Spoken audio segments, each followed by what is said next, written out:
Sometimes Mother Nature smiles upon us, and today in Durham, North Carolina, she's grinning ear to ear. What a gorgeous spring day for one of the great rivalries in college lacrosse.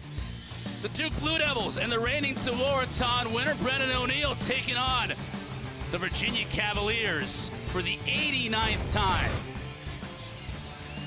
Take a look at the ACC standings, and this gives you some indication of how important this game is. Virginia already got a win under their belt in ACC play, but Duke 0-2. Remember, we have an ACC tournament this year. Top 4 teams make it. Duke needs to get a win to get there. Hi, everybody. Chris Cotter alongside Paul Carcaterra, and straight from Augusta National, it's Quint Kessenich joining us today.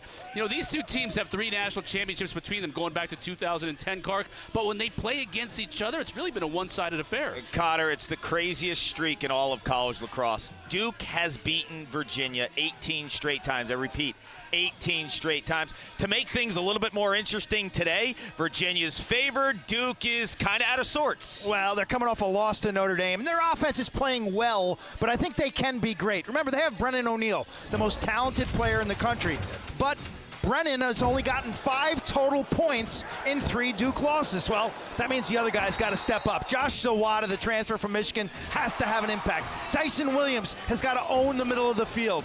Andrew McAdory's got to be a playmaker on the perimeter. I think if they get all that, you win some face-offs, score in the extra man, and get your transition game going, that'll take some of the load off of Brennan O'Neill. And McAdory, for me, Cotter, his style fits this matchup today. And the man looking to stone McAdory is a man in net for Virginia, Cark, and he's a 3-year starter from Texas, Matt Nunes. Matthew Nunes out of the Woodlands outside of Houston, 58%, 6th nationally in save percentage.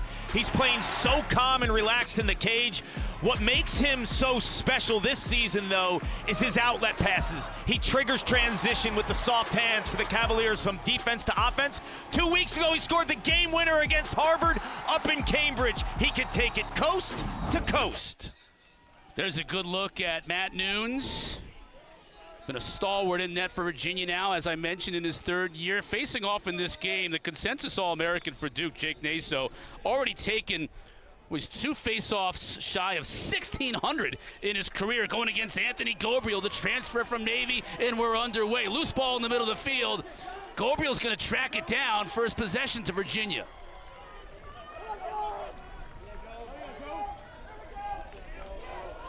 Saw those ACC standings at the top of the show. You know, Virginia's got the win against North Carolina under their belt, but if you look at their schedule, they've played a bunch of good teams. You know, Towson and Michigan, North Carolina. They do have a win against Maryland, but the schedule really heats up from here on out. Shot wide of the target from Peyton Cormier, nation's leading goal scorer. Duke putting their short stick defensive midfielder on Peyton Cormier. That's a strategy they've used in the past, and they stay with it. Schellenberger got free. Now he in front, behind the back shot goes wide. Why would you change, right? You haven't lost in years and years and years in the regular season. This is the big-time matchup, though, with Schellenberger against Brower, first-team All-Americans. Schellenberger, the skip up to Griffin Schutz. He can't get the shot off as it was knocked down in front. Now a battle for the loose ball. It's going to be Duke's ball. So first possession matchups, Roy's. Will Forsoli's covering McCabe Millen. It looks like Tyler Carpenter, 33 in white for Duke, is not active today. And I think that's a smart matchup. Forsoli defended Jordan Faison from Notre Dame, who's a speedster. So they like the feet of Forsoli to match McCabe Millen, who's got some straight line speed. Turnover in the middle of the field, goes back to Virginia. Yeager, 23, D-Mitty brings it in and stays on the field. Now he'll check out. We'll get a look at Jack Boyden. Millen coming upfield. Forsoli pushes him away from the cage. Here's Colsey.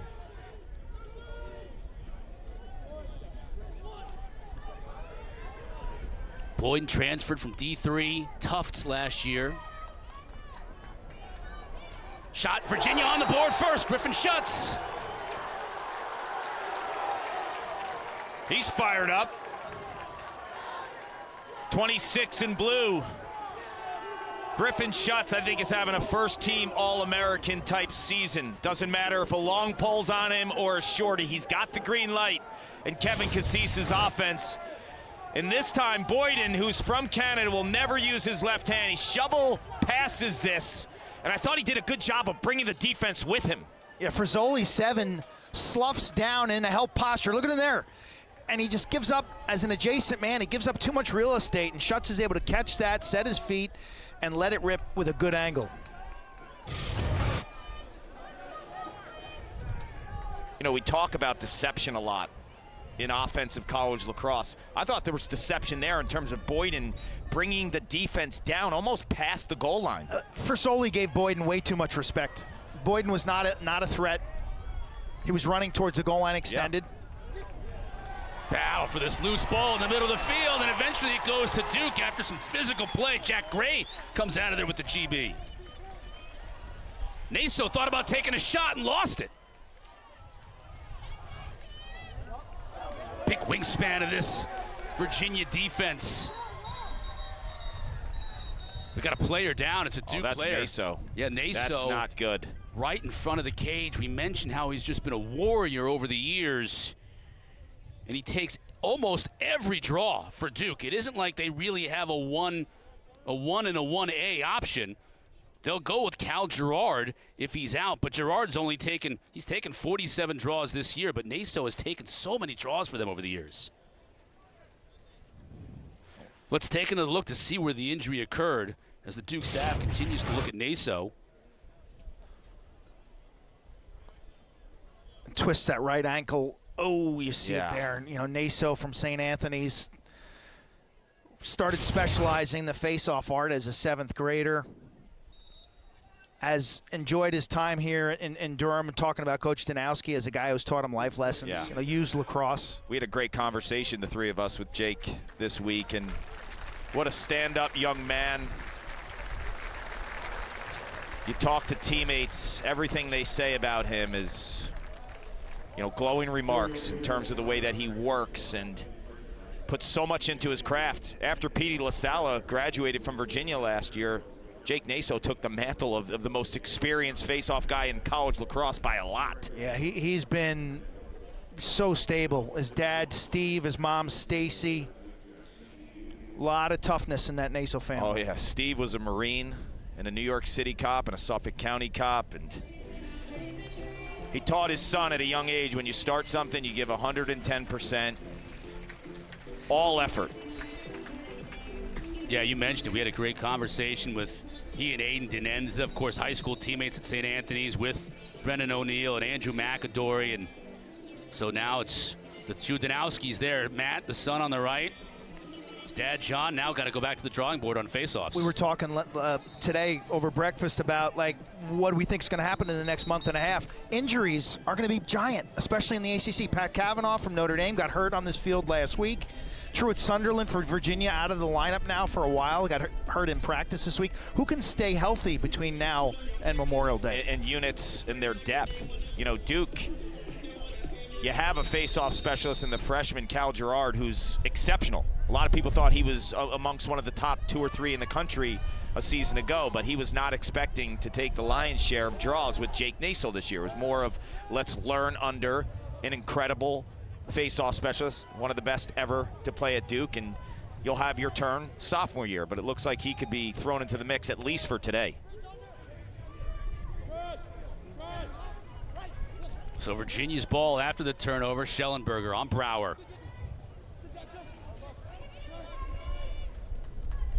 Mankey's in the game too, the second midfield unit with McIntosh for Virginia. He goes back to his left to Schellenberger behind the cage. In front shot, hits the outside of the pipe.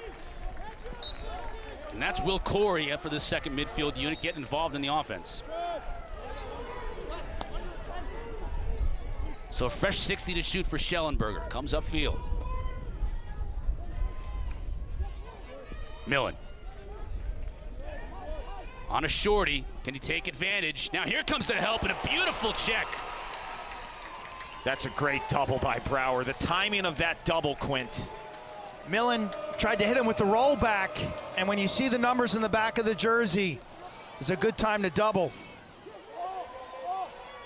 Used to be when you saw the laces in the back of the helmet, right? That's exactly right. You were wearing the old buckets when you were wearing the Wow. Duke is struggling in the middle of the field in this game. Going to get a flag now. First flag of the day. We'll hear from Hans Wittelsberger. Got a hold. Look at Hans's tan, man. He lives in Florida, though. It's always that way. It'd be December and he'd be tan like that, like Robert Stack. Lars is all over Hans because he said, how could you make that call from the near side? We got 2 officials on the far side. I think it's going to be a holding violation against Virginia. There you see a little Jurassic Park open on Sundays. Yep, that's 6'7", 6'6", and 6'5" is their starting defense. Hell of a job by Jack Gray to keep possession and to draw that flag. Whether you agree with it or not, Fulton's going to sit for 30 seconds. And we'll get a chance to see this man-up unit for Duke. Chismar shutting off Zawada, top of the box. And we got a little shot clock issue here. I think it was stuck. We're going to get it down to 55 before we start back up. Now we're ready to go. Kirk, what do you like when they shut off and the defense goes into a box or a diamond set? You got to have someone on the interior, you have correct? To. Yes, I'd put Dyson Williams right inside and park him, make them respect the inside presence, and then you get some good overload and carries. You'll have your options. It's a huge risk. They're looking at Zawada as the trigger man on the extra man. That's why they've elected to shut him off as opposed to, say, Brennan O'Neill, who's the most lethal scorer maybe out there. There's a good look at Zawada, top of the box. Chismar face guarding him. Sometimes what I like, too, is when you show a quick shot and then you go back into your base. I like that also. Yes. Because there's 5 or 10 seconds of confusion you're causing the offense. They have to shift into what their shut-off offense is, and then you're not shut off anymore. And so you've killed 10 seconds without doing anything. Still waiting to get the clock all straightened out. It's both the shot clock and the penalty clock is what they're trying to make sure they're all synced up. So 65 now on the shot clock. And I guess they'll start this man up. No, they won't. They have 30 on there right now. Hans is still trying to get this straightened out. Reunion weekend here at Duke. Another great crowd. Last week was awesome. Sold out. This is close to selling out. Look at the Yes, far side. A lot of orange on the far side. Tickets going for $100 last week. People were scaling the fence and crawling underneath it. All right, here we go. Duke man up. Dyson behind the cage. That's Zawada up top. Inside. Dyson Williams scores.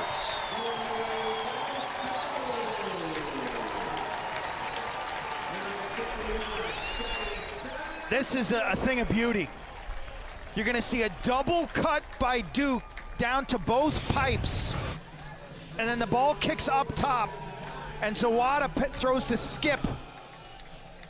That's just as good as it gets. And that's why they were shutting Zawada off. He's the trigger guy, right? He's able to make that type of pass. So Lars Tiffany, his thought process was early on, before the redirect, was to shut Zawada, to take him out of the mix, understanding that he's the guy with the vision and the ability to make that pass. Face-off won by Virginia. That was Cal Girard's first face-off attempt of the game. 41 He broke for his Duke. stick. He's got to drop that stick. You're not allowed to continue to play with a broken stick like that. He does run off with it. This is something really to monitor, though. With Cal Girard being thrown into the mix here. Jake Naso, we saw, it looked like an ankle injury. And Gobriel's been coming off an injury himself, the face-off man for Virginia. He's just now getting to 100%. Right to the goal goes Schutz, denied, but Virginia keeps possession. Fresh 60. Cormier. He can't get the shot off cleanly. And that is one area that Virginia has struggled with against Duke. You point to 18 years in a row. Well, the last series matchups that we've watched, Duke shorts Cormier, and it takes Virginia out of their normal offense. He gets his goals. He still scores, but it takes the flow, like you're saying, out of the mix. It gives him another pull on the perimeter. Now Schellenberger up top, looking to dodge, loses his footing with Brower all over him. Brower's done a nice job so far. The pass goes high, still in the field of play, though. And it's picked up by Jamison. I think last week, Pat Cavanaugh got Kenny Brower's attention. And Connor Schellenberger throughout the week probably was watching tape and understanding, taking Kenny Brower from a dodging perspective in different spots. Kavanaugh was very successful dodging at 10 o'clock and 2 o'clock. That time Brower played a lot better defense up top. So now Duke 6v6. Here's O'Neal. O'Neal's got John Schroeder on him, so that's the matchup right now that Virginia has in terms of guarding O'Neal. 49 in dark blue. McAdory out of the box. Spins back to his right. Now the double comes to O'Neal on the wing. Zawada looking to come upfield with the dodge. That's Ben Johnston, 19. One of the top recruits in the country as a freshman this year. Goes back to his left, shoots and scores!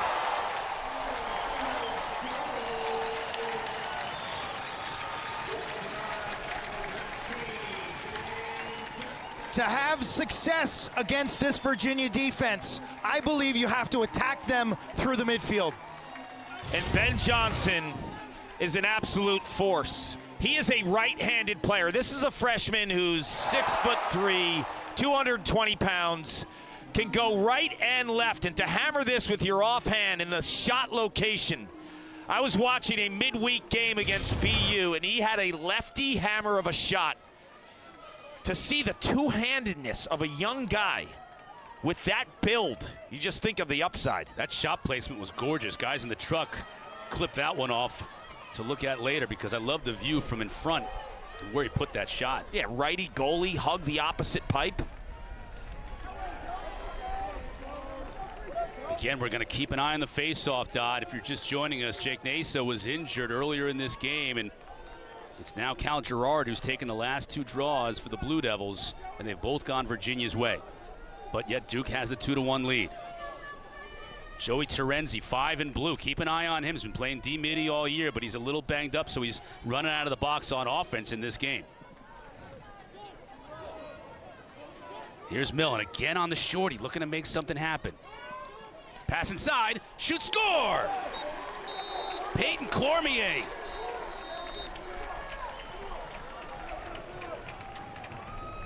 Peyton Cormier leads the nation in goals per game. He's not one of the 73 Tuarton watch lists players. That is criminal. This guy owns the paint and gets it done inside, game in and game out.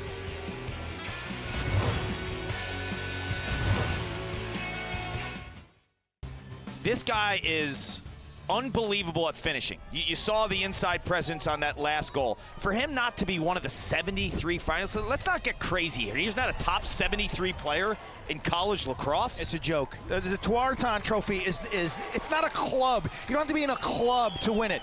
Everybody is eligible. Every player on every Division I roster is eligible to win that trophy. Figure it out at the end of the year. Correct.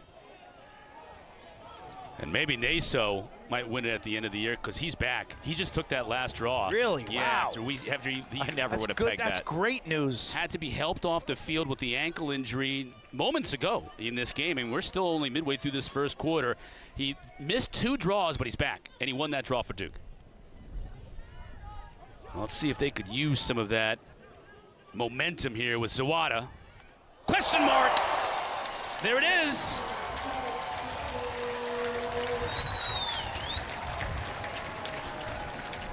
Little cat and mouse. The nuance here, as Cotter mentioned, is John Schroeder is covering Brennan O'Neal. That leaves Cole Kastner, the righty, against Zawada. A little hung-up situation. Zawada takes what's there and a gorgeous question mark. Running upfield, he's able to free up his hands as he turns to the outside. That's not bad defense. That's exceptional offense. He steps away from the pressure. If you get into the body of Cole Kastner, he swallows you. So that subtle little escape, the step away from Kastner, allows him to get his hands free. Zawada, the 3-time All-Big Ten performer when he was at Michigan. He scored 119 goals at Michigan, transferred to Duke in the offseason. That's his 22nd. Now playing at the attack line with Williams and O'Neal. Naso's hurting. You could tell by the way he's jogging off the field. I mean, he's giving everything he has in the tank. That's given his teammates a lift, though, and they've been able to retake the lead here 3-2 in the first quarter. Shuts. Just a freight train running downhill, and he's going to shoot. Forcing Jamison to make the save, which he does. Shuts is on a mission. He is. He is playing with an urgency that I haven't seen from him in his career. And I don't like the matchup of a long pole on him. And I know you think that might sound a little nuts. He's attacking the head of a stick. He runs through that like a hot knife through butter. I would actually put Aiden McGuire, who's a smasher, 23 in white, on him to let him play some leverage game. Griffin Shuts, I think, can dodge a pole easier than a shorty.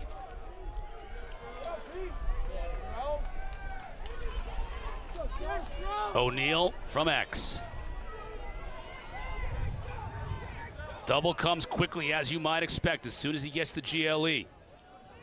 Now it's Zawada's turn. Up top to McAdory. Flag down. Delayed call against Virginia as McAdory hits the pipe. Johnston will run it down, so we'll still await the call. Fresh 60 seconds on the shot clock, so Duke in no hurry here, knowing they've got the penalty that's going to go their way as soon as we get a stoppage. O'Neal scores! That's too unfair right there from that spot.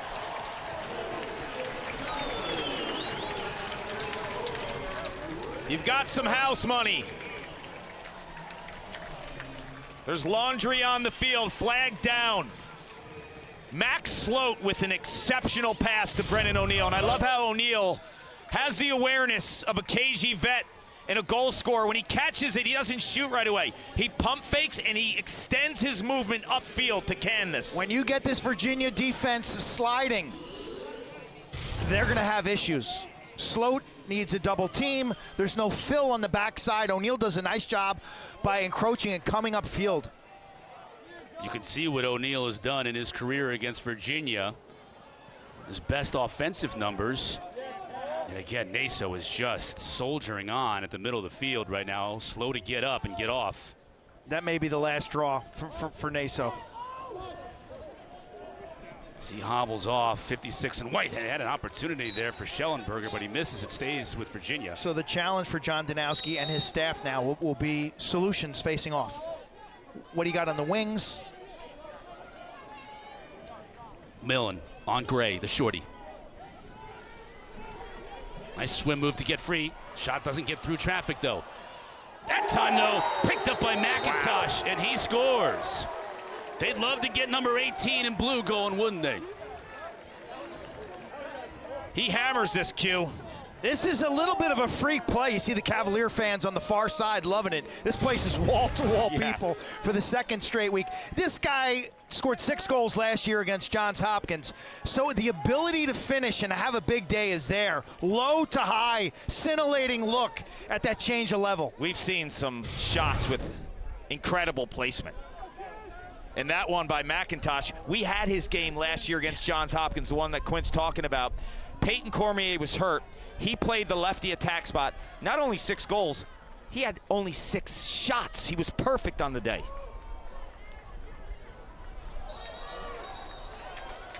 Overall, the shooting so far in this first quarter for both teams has been off the charts good.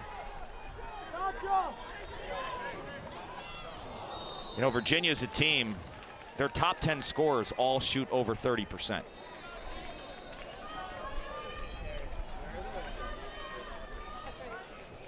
Duke was able to get possession off that draw, ultimately with Luke Engelke taking it. So we'll see a combination of Girard and Engelke on the day. As Naso, that may be it to Q's point. He did not look good on his last draw as he hurt his ankle earlier. There's another shot from O'Neal. Crowd on their feet here at Koskinen.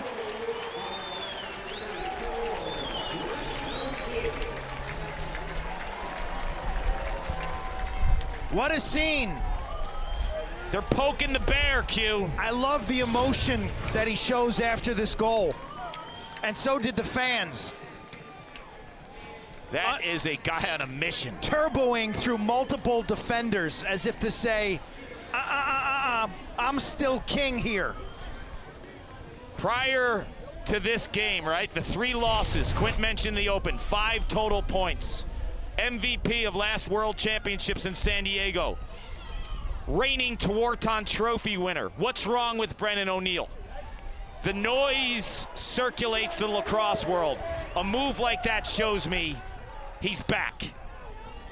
2 goals already today here in this first quarter. Duke up 2.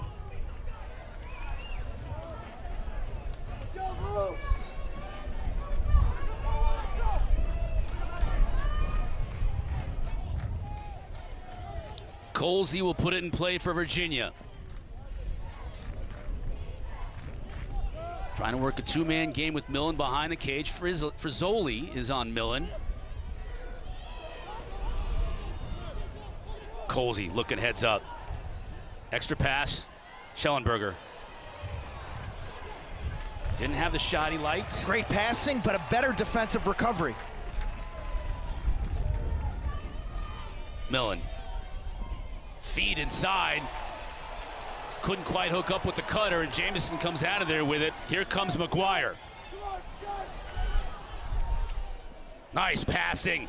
Caputo finishes!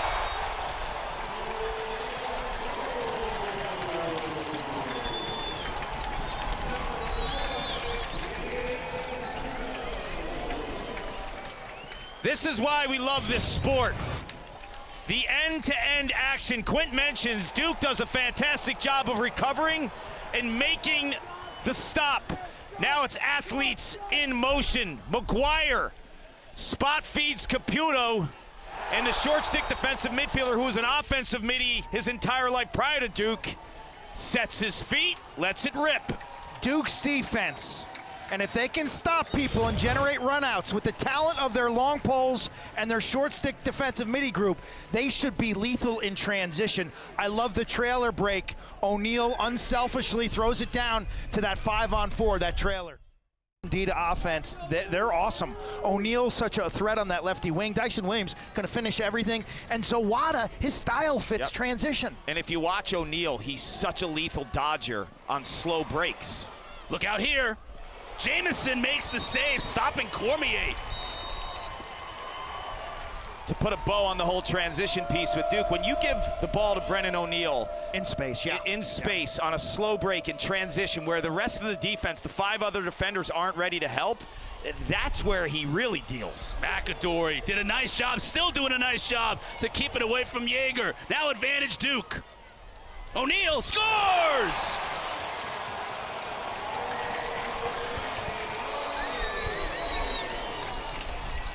Right there, Virginia was not prepared to defend him. They were not in their base set, Quint, and he struck and he made them pay. Starts with the freshman from PA. Watch him use his legs on this. He's 57% on the season. Steady and not many rebounds. Look at the rebound coverage. And then Virginia presses McAdory in the middle of the field, and they pay the price. He swings it to O'Neill, and as you just said 5 seconds ago, that O'Neill is dangerous when defenders are running out at him. And the help, the support group, and that cast, who is so accustomed when it's a 6-on-6 settled situation, Cotter, ready to support the matchup, they're in flux. Ben Ware was coming out of the box. He was just getting into the hole. Gobriel too quick on the whistle on that faceoff. McGuire bounces it way too high, but he'll stay with Duke as Dyson backs it up. I feel like Duke is chomping at the bit right now. They've got all the momentum, and they're just feeling it. You know, they actually played a pretty good third quarter and early stages of the fourth quarter last week.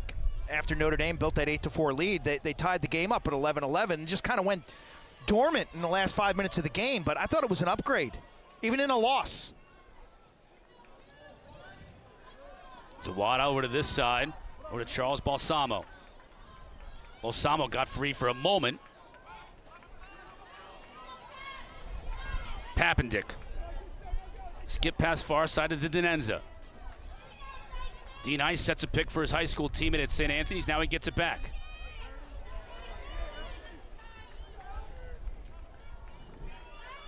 Zawada. Nothing doing on Kastner. Back to Balsamo. 15 to shoot for Duke and Zawada. Uses a Papendick pick. Pass. Can't connect in front of the cage as he was looking for Dyson cutting. I get the feeling that Duke's second midfield needs to run something different. You know, I like Balsamo from the invert, from behind the net. Yeah, he was an attackman his whole high school career. I agree with you. Probably next year when Duke graduates the three seniors, Balsamo will play attack, his natural habitat. Cotter, did I hear you call Denenza D-Nice? Yeah, that's we his had a new call nickname. with him this week in a Zoom. He gave him the nickname. That's not his nickname. I know. Cotter's like, well, your new nickname is D-Nice. Everybody ultimately gives you the nickname. And Aiden looked at you like, who's that? Yeah. I was like, Boogie Down Productions? No? That doesn't ring a bell? All right, well, from now on, you're D-Nice. Rolls off the tongue. Animal House, I deem you. D-Nice from now on. Now Millen, can he get going?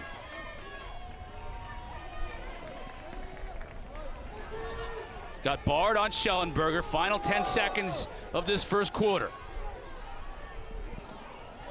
Schutz trying to elbow his way in. How did he make that catch? Ultimately, it was taken away, though, by Frizzoli inside and out, so it'll be a turnover back to Virginia with just .9 left to go. Did you see the D by Gray on Schutz? That's a short stick, to my point. Like, you could win that leverage game. He's going to run through a pole. I would put Gray or McGuire on Schutz every time. Take arms here.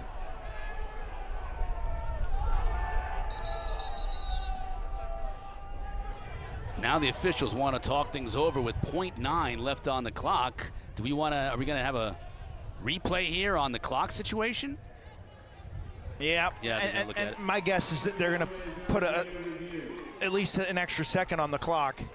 I should say review. That's what we're having, an official review, as Hans came over and said, let's take a look at that clock to make sure there isn't more than .9, because Virginia really can't do anything with the ball over here at .9. If you put a little bit on, maybe they'll be able to get one pass and one shot. The ball just has to leave your cross before the horn sounds to remain in play. So that's what Hans Wittelsberger with the headset on is looking at right now. I spoke to Hans pregame about video review this year and how the officials, since maybe a uneven rollout, let's say, in February, where there were some officiating crews really reliant on video, I got to tell you, over the last month, it's been pretty darn smooth. Now, last week's call in this game, goal, no goal, tough to. It hasn't disrupted the flow of games. Exactly. It hasn't added enormous length to the contests, so it looks like 2.1 or 2.0 seconds when Frizzoli steps in the crease. If it's 2.9, that's doable. They'll put it in play from the far side, and Schellenberger. He's got to get a pass off real quick, and it's deflected by Brower, and that horn will signal the end of a very entertaining and a very fruitful first quarter for that man right there. John Danowski applauding his team. What an effort from the home-standing Duke Blue Devils. Close game early, then the offense with Dyson Williams and company really starting to come to the fore. 7-3 Duke on top after one.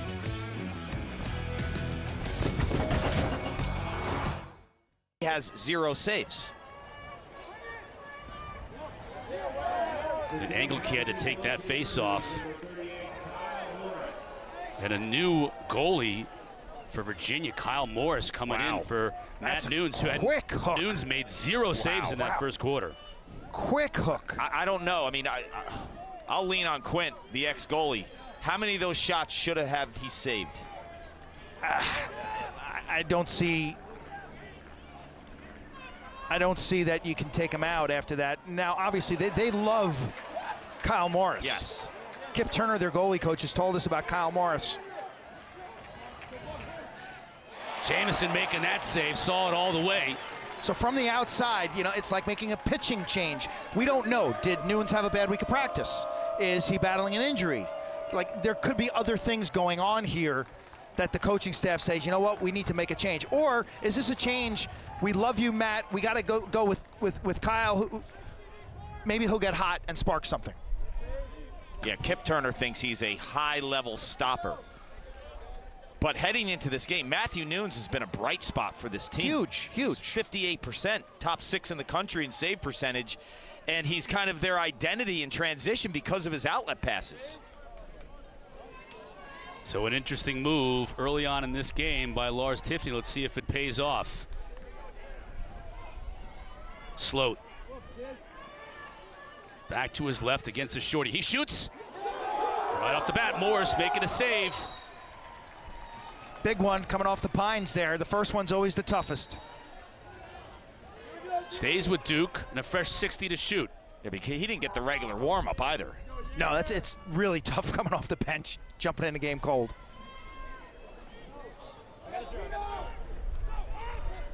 O'Neal feeling it. Question mark, too high. You know, Lars, I think, looks at it like it's any other position. Yeah. So if you had a bad quarter and you're an attackman, I'm putting. I respect it. So you got to deal with that if you're an athlete, and don't bring your ego to the table. Yep. I like Morris's body language after that save. McAdory got Jaeger on him, but he gets free. Decides not to take the shot, instead skips it through a bunch of sticks, a lot of traffic. Man, Virginia's just too long to try that skip pass, aren't they? I mean, the length is ridiculous. Now, can they get something in transition? Schellenberger says, no, I'm going to back it out. We need more from Connor Schellenberger in this game, and it looks like Virginia may have to use some picks to free him and McCabe Millen up. They've been doing that all season.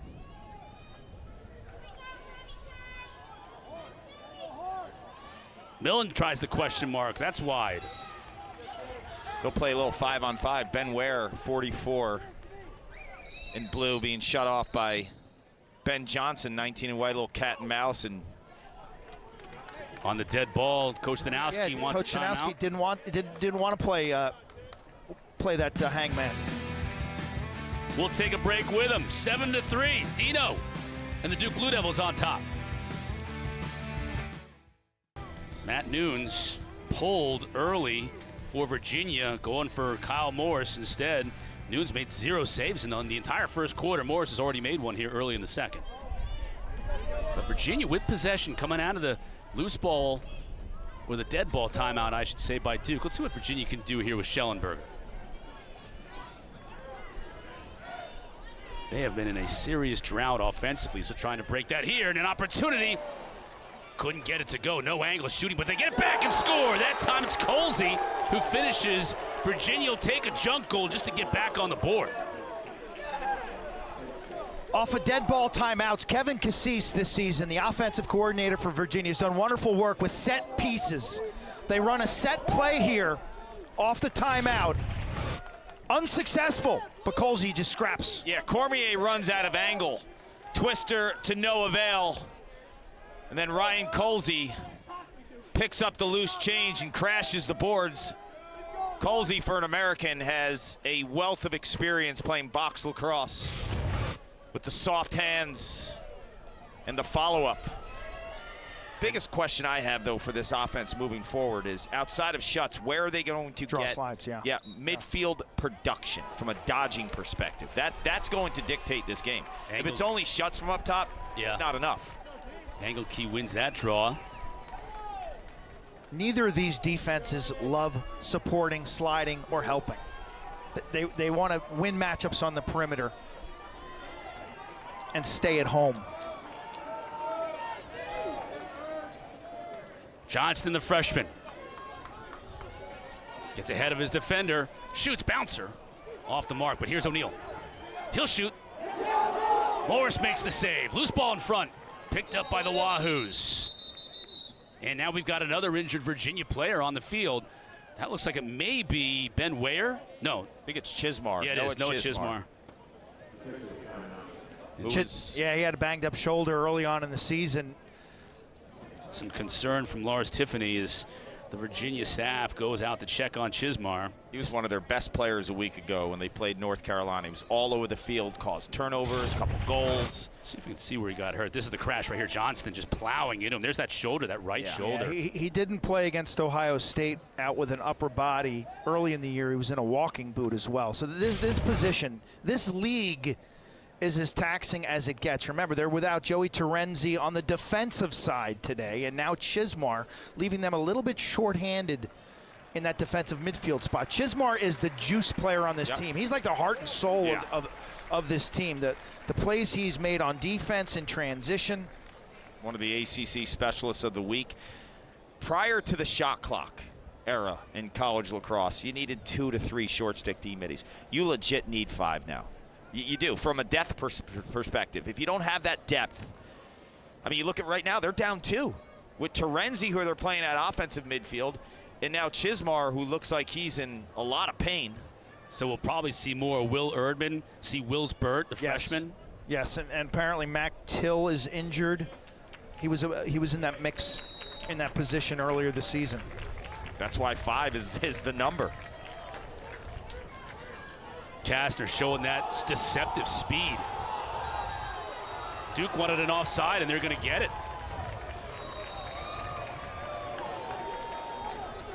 Officials didn't see it at first, but now they do. Will Duke look to attack early? Caputo, he already has one on the day. Instead, the pass to O'Neal. That's a tough angle, too high.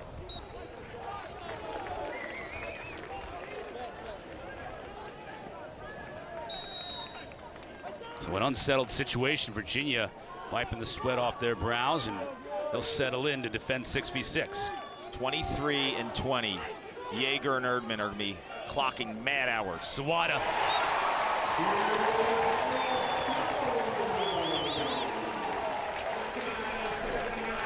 His second on the day.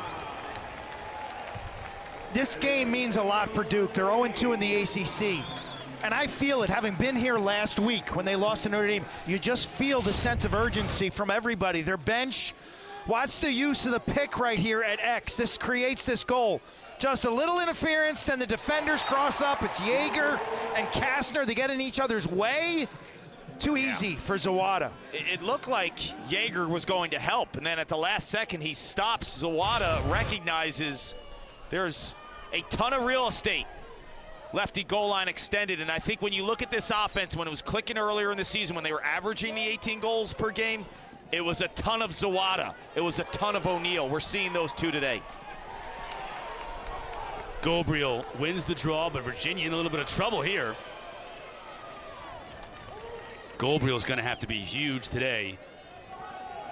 That will enable Virginia to make a run if they've got one in them. Terenzi's in a little bit of trouble in the middle of the field, but he's able to get it into the offensive zone. Now Mankey.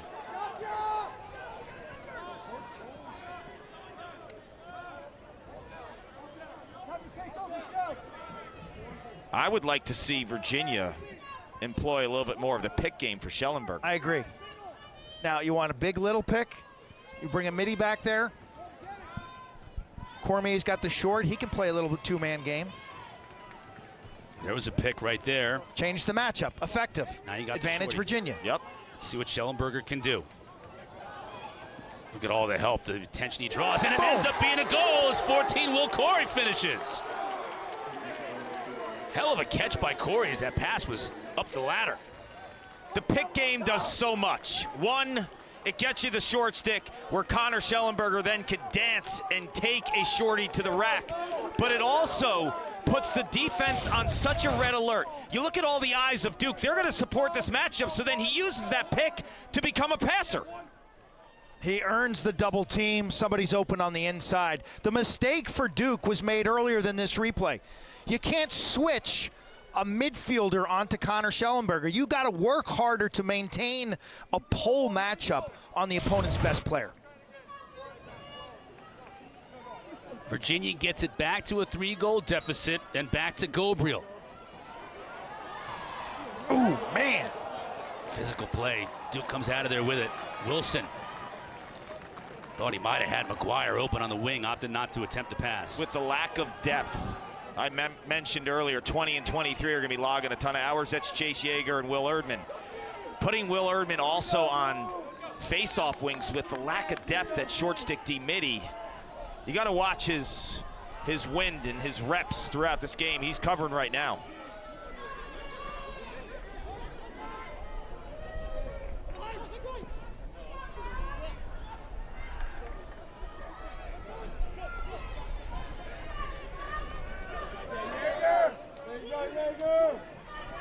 (8-5) Duke on top. Got 13 in white. Alex Slusher getting some minutes. Dino realizes it's a hot day. He's going to go down and get his midfielders a few minutes. Balsamo.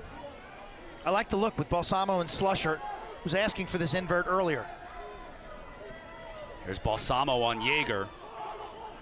Virginia shows and then goes. Balsamo good to get rid of it to Zawada though, and he finishes.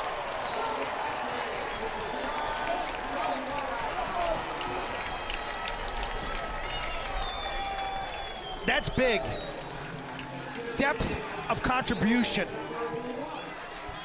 Multiple guys producing. Balsamo and Slusher getting a lot of time behind the net. Balsamo against the shorty, eventually draws the double team, spins out of trouble and jams it inside. Virginia off-ball defense just caught sleeping. Credit the patience of Balsamo because he's under some stress there, and I thought that he was just going to have the ball exchanged to up top. He knew that if he let his patience prevail, there could be a seam inside, and this goes back to what we were mentioning earlier. If you have a guy like Balsamo who's played attack his whole life, he's going to play attack next year, let him operate from those spots and good things will happen. When you've played attack and you've dominated with the ball on your stick for your whole life, you know that you can handle pressure and the spots will open up. Thomas Colucci took that draw for Virginia. And you had McGuire lose his stick, couldn't play with it. Now Schellenberger with the top corner. He's trying to get his teammates fired up now. Makes it a 3-goal deficit once again. This is a tricky situation. In hindsight, the Duke player probably should have played that ball, picked up his stick. The ball gets stuck in his stick and goes down to the turf. That's a tough one, yes. It's a restart, but he's got to pick up his stick and get back in the action. You know what I mean by that? So he probably should just drop the ball and retreat. I love the placement. We're talking about some sharp shooting today. I mean, the shooting today has been completely ridiculous. And Connor Schellenberger, you see the emotion after that goal? Maybe that's his breakthrough here. And they need those kind of goals in terms of non-traditional 6-on-6 with the Dodgers not really operating from up top and drawing slides. Find those opportunities in transition. Great play by Colucci, though, to pick that ball up, to show it to the refs. I'm ready. Yep. Boom, we got a head start. Super smart. Now let's see this Virginia team if they can get anything going. 6v6. Schuts on Bard.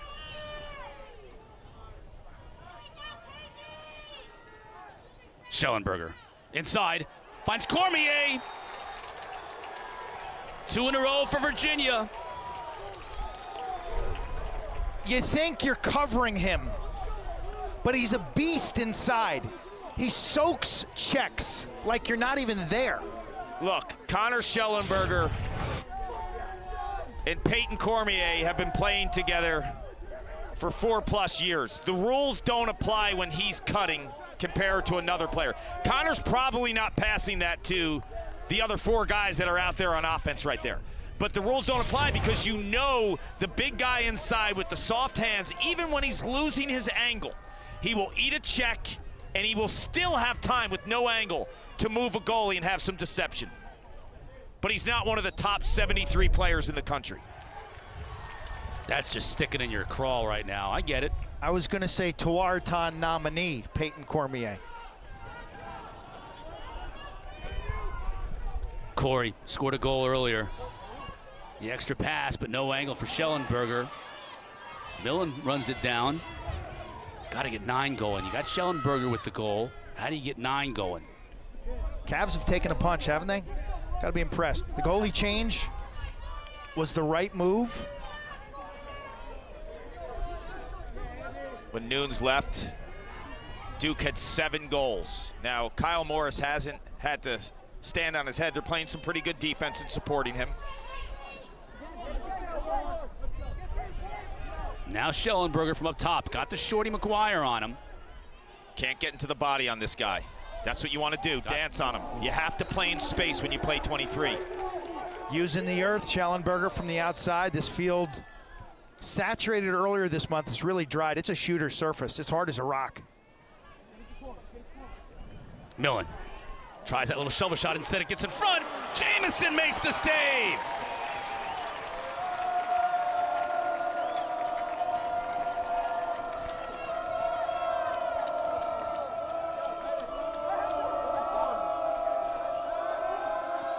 No 10-man. Goalie's still in the net, but Virginia does rotate a bit up the field. Nice look. Dyson shoots wide. O'Neal saves it, though. Tough angle. Improves his angle, but bounces it wide. Wow. I bet you they 10-man a lot less with Kyle Morris in the cage, right? Keep it simple for him. Allow him to get into the flow of the game. Nunes is very active. You saw him score a goal 2 weeks ago.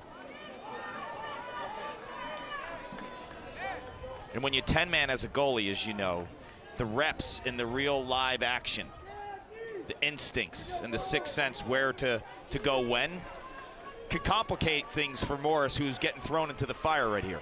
Johnston. Behind O'Neal. Gets a step on his defender and scores! My word!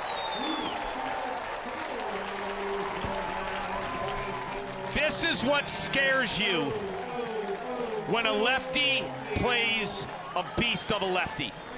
Your cross forearm, you're running against the grain on someone who's 245 pounds. John Schroeder is 6'5", a physical force. Brennan O'Neal eats this matchup.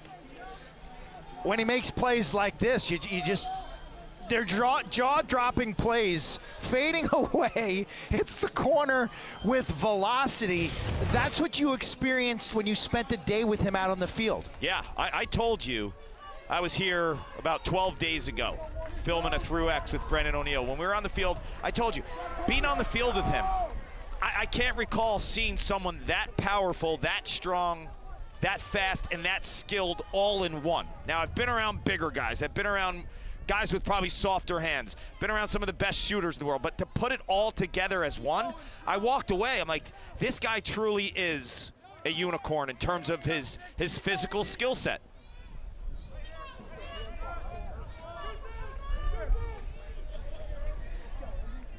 Cormier, look at the pressure he's under. Shot, Jamison, another save. He's been outstanding today. This will be another look though, makes another save. Standing O from the crowd here at Koskinen.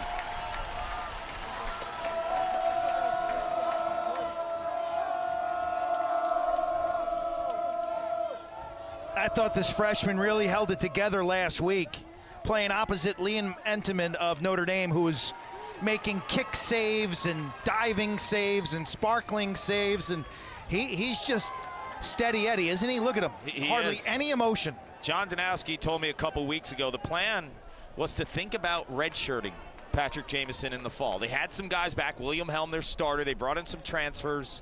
They thought maybe this guy could kind of learn the ropes and ease into being a college netminder. Just had an instinct that this guy just had this big game ability. Flag down, delayed call, gonna go against Virginia. Now we'll get the whistle.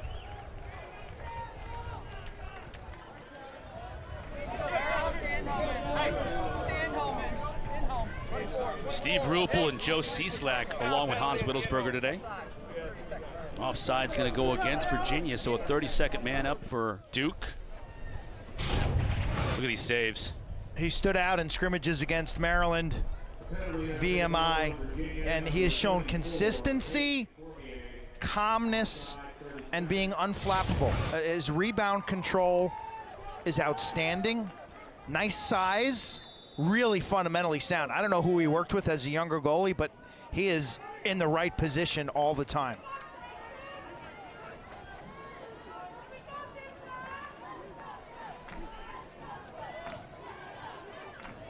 McAdory on the far side. D-Nice up top. Over to O'Neal. Skip to it. Oh, it didn't get through though. Chismar back on the field for Virginia, Cotter, playing that man down unit. Big. Toughness out of these guys. Naso, we thought he might be toast. Chismar thought he might be toast. These guys are tough as nails. Modern medicine, man.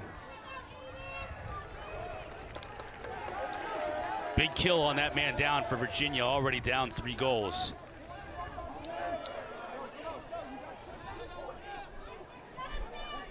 McCabe Millen, he exploded on the scene earlier this year. Q, you and I did that game, Virginia against Michigan. It was like, hey world, let me introduce you to McCabe Millen. Haven't seen him today though, much of him. He's been shut down. Now he's got Denenza on him there, so, and McAdory here, what can he do? Got the matchup he wants. To his left, he shoots. Jamison makes the save. Dangerous in front, but Jamison scoops it up. Strong year for freshmen in the ACC, whether it's Millen, Owen Duffy from Carolina, Jordan Faison, Notre Dame, and Sean Light of Notre Dame. Millen, a one-time Duke commit. Look out here, Dyson Williams got just pulled right out of the air. It's a big stop now. If Virginia can get one before halftime, that would be huge. They've traded blows, and Virginia has taken some haymakers from Duke, and yet they're still in the game. And to your point, Q, if they can get it down to a 2-goal game, I think they'd have to feel pretty happy about it.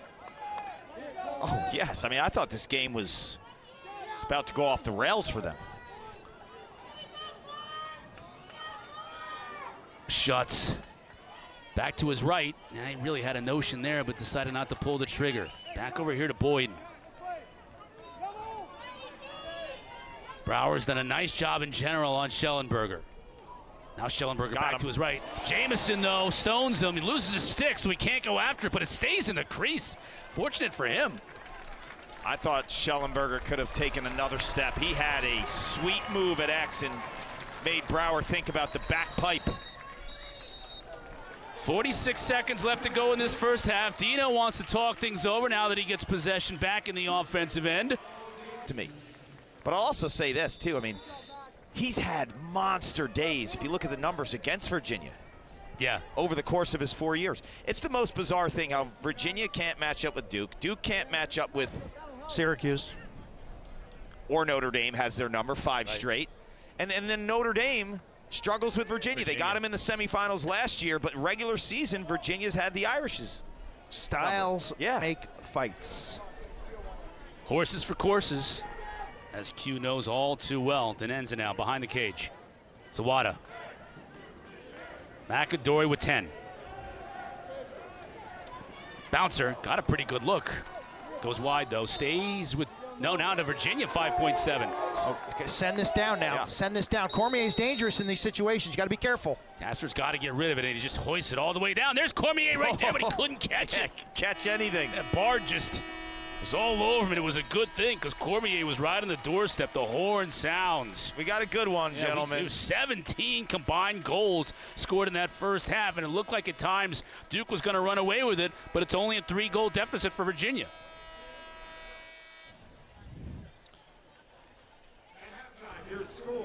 We've got the cross coming up, so don't go anywhere at the half. And, of course, the second half here from Koskinen. 10-7, Duke on top of the break.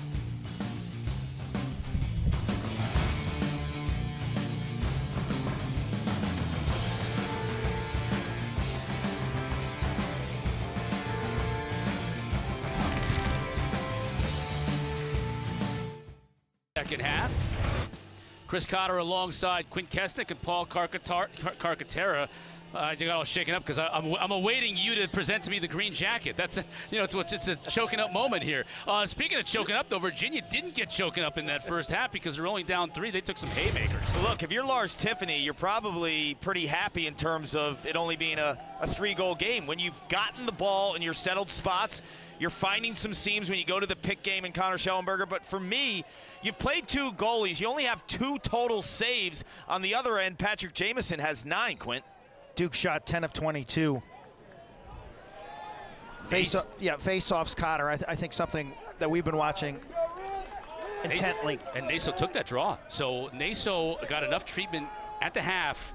He injured an ankle early in the game. He took that draw, even though Duke didn't win it. Let's keep an eye on him to see if he takes them all here in the second half. And Noah Chismar was on a wing for Virginia, so a good sign for the Cavs also. And both of those players in the first half, when they went down, if I was a bet man, I didn't think they were coming back. Yeah, and they toughened it up and got back into it. Now, Virginia, 6v6. Can they get anything going consistently? Schellenberger on Brower. It's been a big matchup. Schellenberger shoots, and it's wide. A team's first possession of the third quarter will show you the intent to make adjustments. And from that, they want the ball behind the cage with Schellenberger against Brower. Millen. The freshman back to his left. Frizzoli on him. He's putting together a couple good weeks. I mean, he shut down Jordan Faison from Notre Dame last week. McCabe Millen hasn't scored. Oh, he had a man right on the doorstep and Colsey, but couldn't get him the ball. That's going to be a pass and a turnover. So you talk about depth. Frisoli is another one of those guys, right? You can flex him. Last week he's playing long stick midi. Today he's playing close.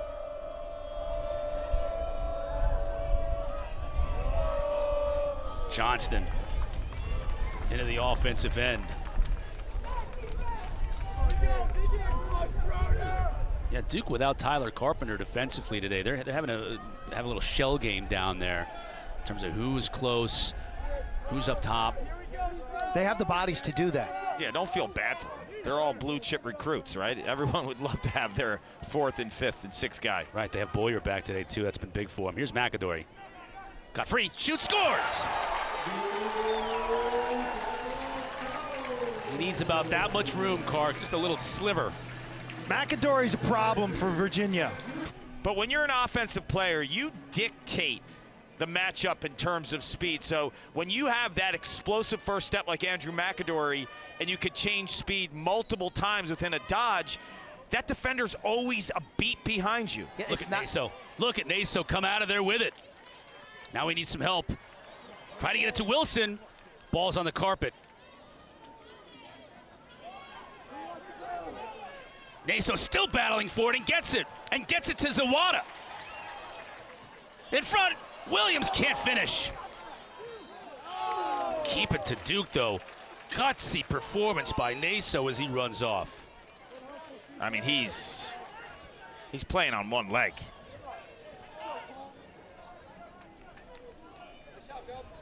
Duke up 4 with the ball. D-Nice looking to dodge. Shoots on the run. Straight up in the air as a save was made by Morris. Had him beat. Morris caught a break right there. His stick had no reaction to that ball. There was no tomahawk chop, 5-hole. How do you make the stop then? With the body. That's why you always say step, right? When you step, when your stick's not right. Good things happen when you move your feet. Yes. Right, that's what you've been telling your daughter Grace when you've been shooting 1,000 shots on her every day. I can't wait. I can't wait to watch him in the stands while she's in the goal. We had a great session yesterday. I mean, the stress level, right? No, the stress level from both. I don't feel that. I don't know. Oh, good. Really? As a goalie parent, I was a goalie brother. I was a basket case. Gonna get flags all over the place. Your brother was a basket case. Yeah, so. but when I watch him play, goalie's at one position in lacrosse. It's so nerve-wracking if you have a family member that's playing in the cage. You feel like the weight of the world is on them, right? Love over fear, Carc. Didn't we discuss this last week? Fouls on white, 2-0. Unnecessary roughness, 1 minute. Shot clock's at 60. So call's going to go against Gray. This is a great opportunity for Virginia. Late and high. Yeah, that's a good call. So a full minute here. It is releasable if Virginia were to score a goal.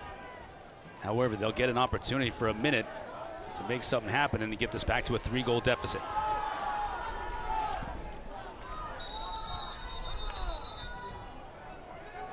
Now we get another whistle.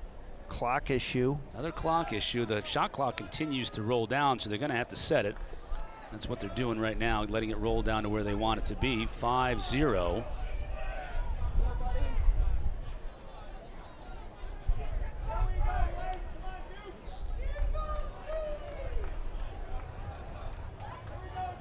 Cassis wants an explanation. He's not happy with the fact that now there's some time off the clock and they've got to kind of reset everything. I think he wants that You shot clock fixed.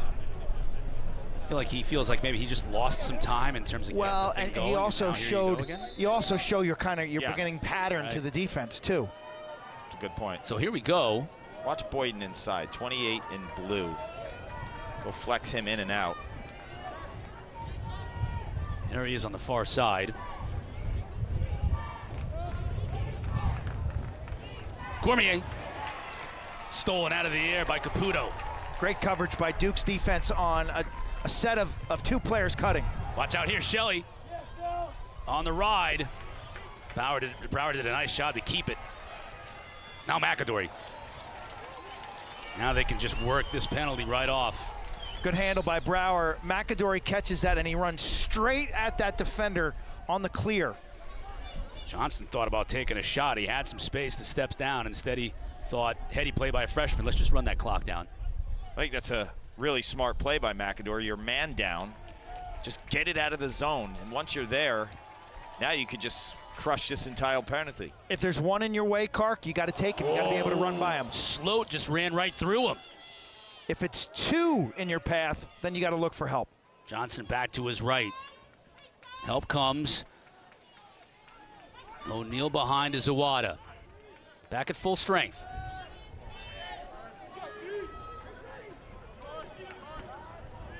Sloat. Good catch. Oh, Williams with the finish. The catch was even as nice as the finish, maybe even better.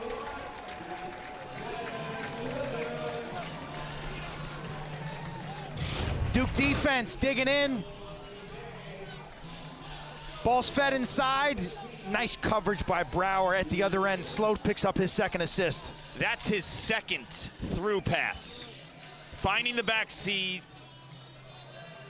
And you see in the first half it was Brennan O'Neal there. Now it's Dyson Williams. But Max Sloat had only 5 assists coming into today's contest. He's got 2 big-time passes and seeding to the backside and finding those finishers. They so battling at the face-off dot.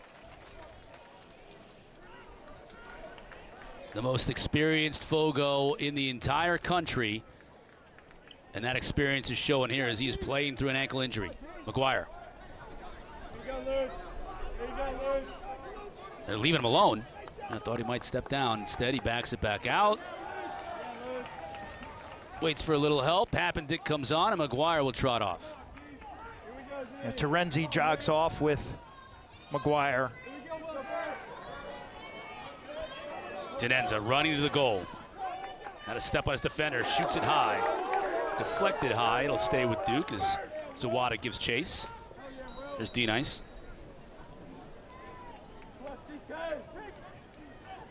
Zawada on Kastner. A little two-man game behind. Try to get to Pappendick on the shorty. Instead, it's back up top with Tenenza and Balsamo. Tenenza gets by Wills Burt. Tried to feed it inside. Pappendick can't squeeze it. O'Neal trying to do just the same, trying to goose it. Virginia comes out of there with it. If I'm Duke, I'm putting a little bit more pressure on the ride and making a goalie with not a whole lot of experience clearing the ball in big-time environments like this in Kyle Morris. I think he's a fantastic stopper and will be a starter when Matthew Nunes exhausts his eligibility, but force him to be involved in the clearing game like Nunes was. Right. 3-goal deficit has become 5 now early in this second half, so a danger moment for Virginia. They got a strike.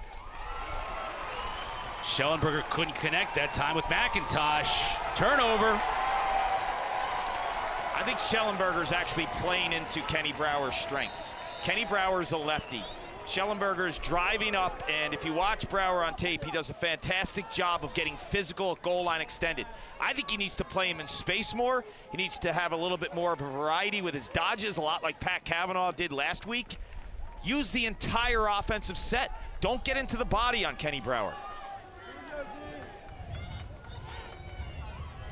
Alex Slusher, the transfer, graduate transfer from Princeton, 13 in white. Johnston, check that, Sloat hammered it wide as we are at the midpoint of this third quarter. 13 in white, Slusher from Portland, Oregon. Had a 40-plus goal season for Princeton. Zawada, oh! Look at the English on that bounce shot, beating Morris. That goal scored by number 79, Josh Zawada. 3 straight for Duke. Dyson from Sloat and Josh Zawada. Use the earth.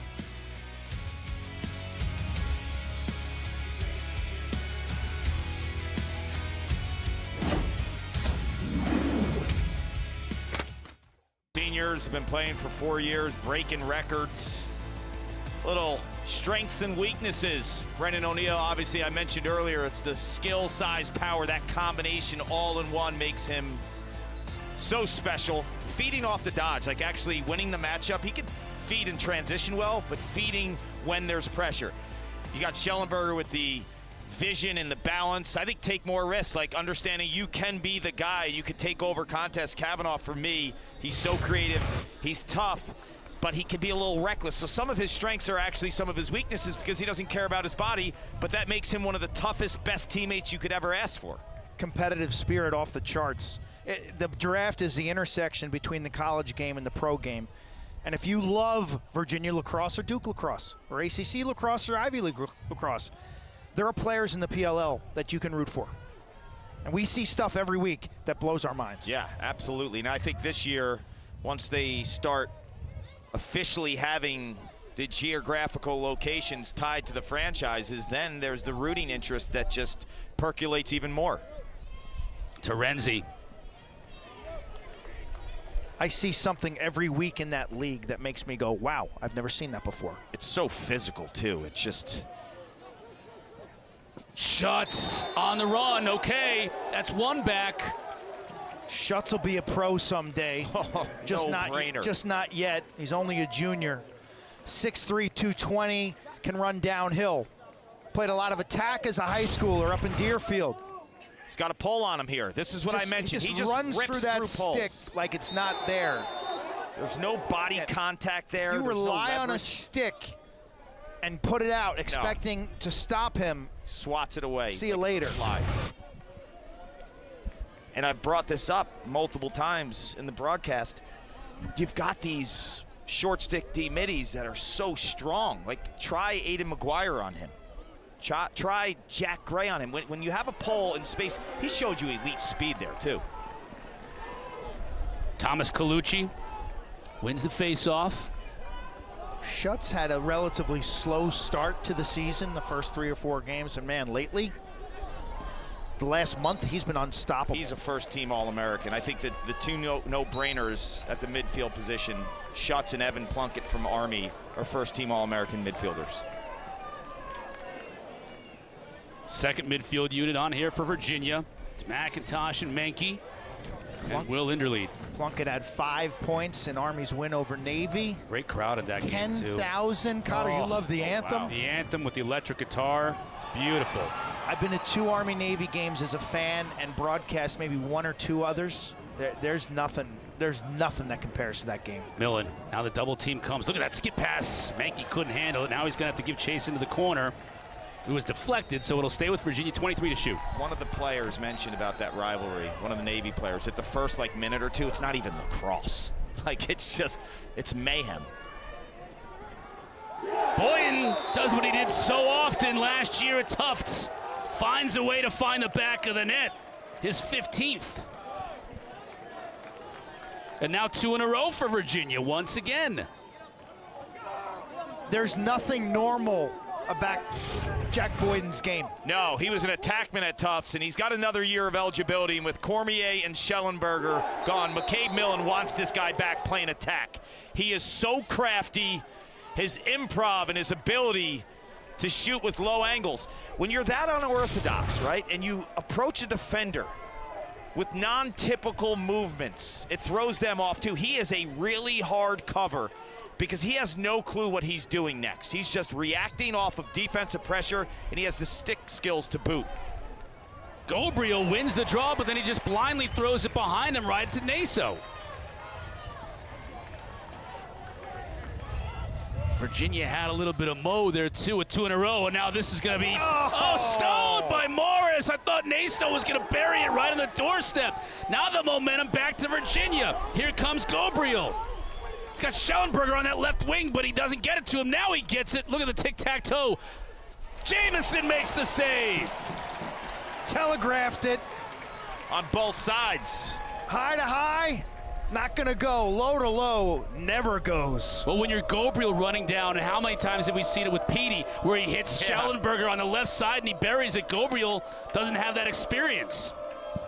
It's a great point, Cotter. I thought Peyton Cormier made a fantastic pass to Schellenberger to that backside that allowed that 2-on-1. O'Neal, look at the attention he draws. Wilson will trot off with the pole. as Duke is in no hurry here. 4:37 left to go in this third, up 4. Do you notice every time O'Neal gets the ball, this crowd just like glued to his every move? He got a hush from that last little swim dodge he did. They know what's possible. They've seen almost the entire repertoire today.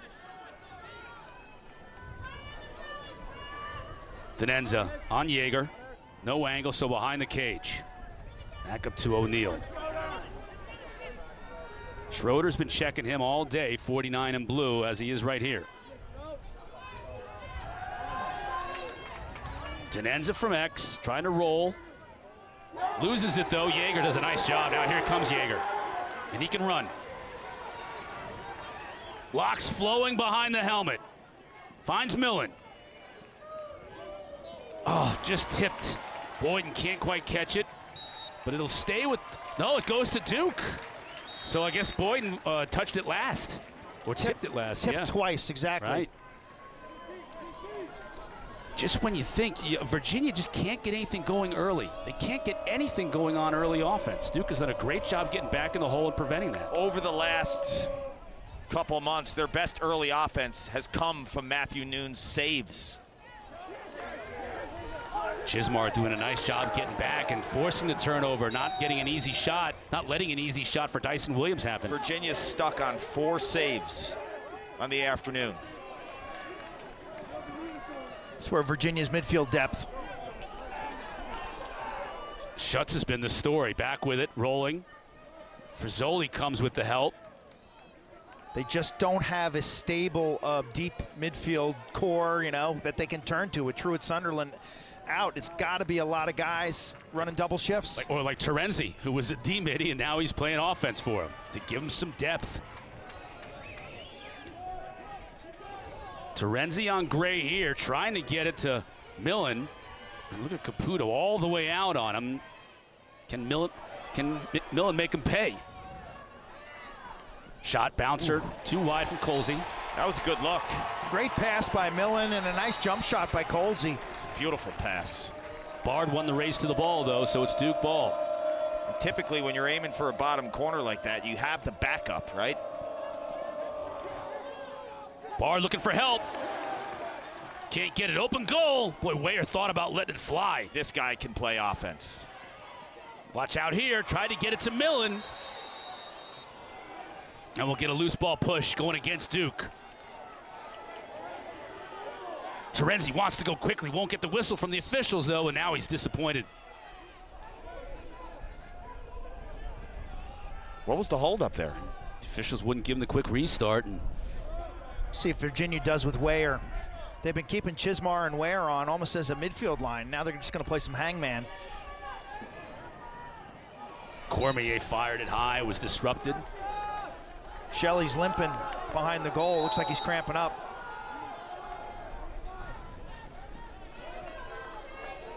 All kinds of haphazard play here in the final 2 minutes. I even saw McAdory. Looks like he's limping a little bit on the Duke sideline. Maybe players are cramping up. First warm game for both of these teams this year, where it's really hot. Temperature up around 80 degrees. Millen on Frizzoli.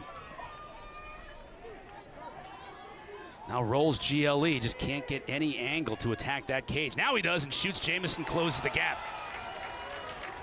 To me, it's a little strange. Watching so many Virginia games, I haven't seen them play offense with this few picks. You really haven't seen them picking amongst the attack. Like you had a heavy dose every single week with McCabe Millen and Connor Schellenberger getting picks at X, at goal line extended. A lot of razor picks last week they showed. The other thing is they haven't moved Schellenberger anywhere other than from the low wing or X. He has not attempted a dodge from up top. And that's where Pat Cavanaugh had the success a week ago. Schutz rolls. Fresh 60 seconds to shoot, but only 23 in the quarter. Millen, bouncer high. Stays with Virginia.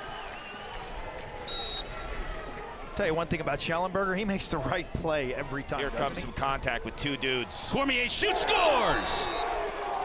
That's a huge goal for Virginia. Duke leads by 3. That's what the halftime deficit was. So once again, Virginia continues to take those haymakers from Duke, and they're just hanging in there as we head toward the 4th. He's about 250 pounds, and Aiden McGuire defending Peyton Cormier. McGuire's a guy that has owned all the physical matchups. This isn't your typical guy that you bully. Peyton Cormier gets in the body, and that's why I think he's an interesting pro prospect. Because he's a crease attackman, and if you short him, he could play the body and win a one-on-one matchup. He anticipated that two-handed heavy wrap and rolled right off it. Like and Michael Leo did that against Aiden McGuire when Syracuse played Duke too. He gets so physical that sometimes he loses his feet and he kind of horse hooks you, and you use that to your momentum. Oh boy, they thought they might have had Williams in front. McAdory just couldn't quite get it to him. Kastner was all over him. Final seconds. Virginia's staying within range. Duke hasn't delivered the knockout punch yet. It's like the old Mike Tyson video game. Mighty blow, mighty blow. And the Wahoos down just 3 as we head to the 4th here in Durham. Start of the 4th quarter, Duke up 13-10. A big reason for that, freshman goalie Patrick Jamison making 11 saves on the day. Time for our Bojangles Big Bowl moment in today's game, and it's the freshman netminder. You know what I love about him? He's like as honest as it comes. When I talk about that, I mean a high release, high shot, he's there, he saves it. You drop your stick down low for low release, low shot, boom, he snuffs that out. He just does not cheat. He refuses to guess. Again, low release, low shot, that's not going on me, I'm down on it. And so he's really seeing the ball well, but he's just staying true to his cues. And a lot of making saves at this level is reading the body language, the head, the eyes, the hands, and then tracking the ball. But if guys don't change levels on it, I get the feeling that Patrick, this freshman from PA, is going to make those stops. Yeah, and it gives you the feeling where maybe he doesn't make the most ridiculous stop in the world, right? No, but so he's super steady was the word that John Danowski. You want that out of a goalie. Making those saves that he should, and unflappable as a first year. I think the next step for him, gentlemen, is seeing if he can get his clearing game to like an elite level, right? Because you have all these athletes around you. I think Matthew Nunes, up until this game, we haven't seen him since the first quarter when he was pulled. That comes with time. That comes with time. He's done a spectacular job over the last year, really elevating that aspect of his game. So to your point, it will happen with maturity. Virginia Weyer comes out of there with possession on the faceoff. Dangerous in front to Williams. Steals it and scores. That's crushing.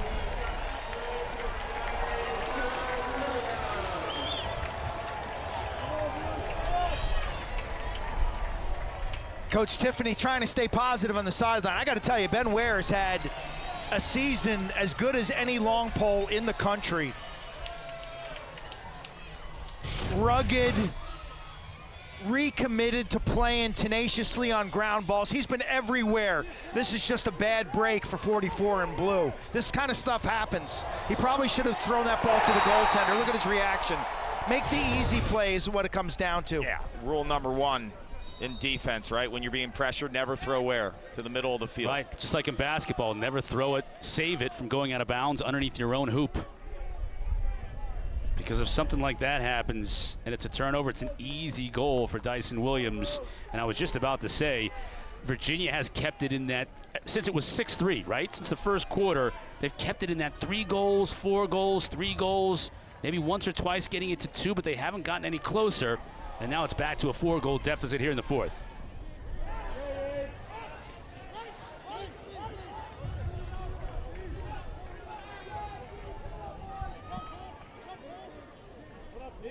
Sloat.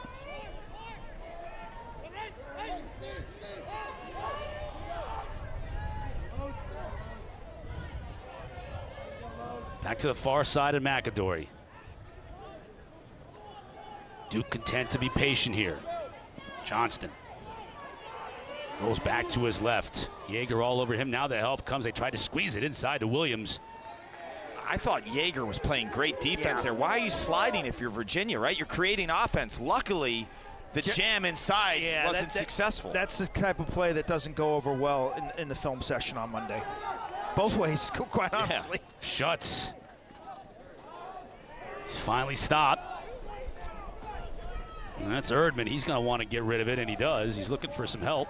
Schutz has been a 60-minute man in this game. Coach Kevin Cassis told us the first midfield would take 75% of the shifts. I looked at my watch, I looked at the weather app, I said, Coach, I'm not sure that's going to work on a hot day. But look at Schutz, still energized. He hasn't been trapped, though, and had to play no defense. Colsey was all over him, tried the tough angle shot. This time of year, that first heat wave always hits hard. I just jinxed him. Now he's in the hole. This is going to be a tough one for him. The acclimation period for athletes. Harder now than it is in May. And if you're Matt Danowski, the offensive coordinator, you want to trap him now to play D, but they were able to sub him off. Yeah, Jaeger comes back on. Jaeger's played a ton of time right? Man, the whole time. Jaeger and Erdman, when Chismar went down, those are the two players that were going to have to double their reps because you're down Terenzi already. Pappendick, way outside. Oh, the hammer from Zawada.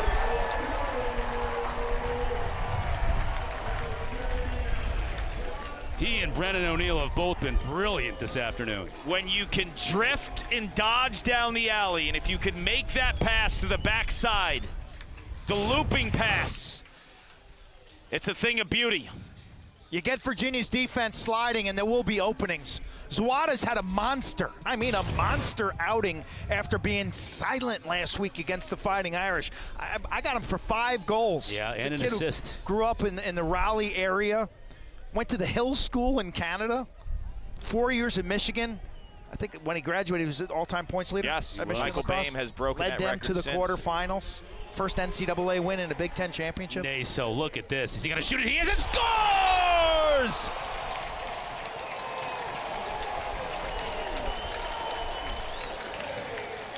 That ankle's feeling a lot better now.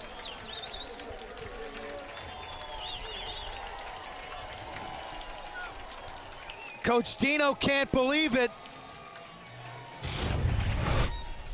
This kid grew up in Shoreham, Wading River, then he moved to the Sachem area. Had a heck of a commute, hour-plus drive to St. Anthony's High School, where not only was he a terrific lacrosse player, but he played the violin. Yes, he didn't just play the violin. He was all county, man. He was all Long Island violin Don't shortchange him. There he is.